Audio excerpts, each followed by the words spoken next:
تبقى قاعد على القهوه مع اصحابك وتسمع واحد صاحبك بيقول الاجانب دول انضف مننا وخصوصا الغرب، ودي اسطوره منتشره بشكل فظيع. وبصراحه ما اعرفش ايه السند، يعني الاجانب بالذات انضف مننا ازاي؟ حبيبي ده ما عندهمش شطافات لحد النهارده. وعلى قدك في كاس العالم اللي اتعمل في قطر في اجانب وخصوصا ستات معجبين قوي بفكره الشطافه، وقالوا ده علنية على السوشيال ميديا.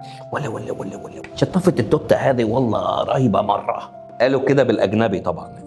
تعال نروح للقرن ال17 في اوروبا او قبله بحاجات بسيطه عشان نشوف الفضلات البشريه وهي بتترمي مباشره من شبابيك البيوت بعد ما بيخلصوا تخيل معايا شكل الشوارع والريحه القذره المعفنه المنتشره في كل مكان. عارف البانيو ده؟ البانيو اغنياء قليلين جدا، صفوه الصفوه اللي كان عندهم احواض استحمام. مش اي حد يستحمى يعني. ليه بقى؟ ده لان الحمامات العامه اصلا المايه اللي فيها كانت بتجيب عدوى، فيا تستحمى وتتعدي وتعيش عيان ندمان على حمومك، يا هتفضل معفن وسطنا وراضي.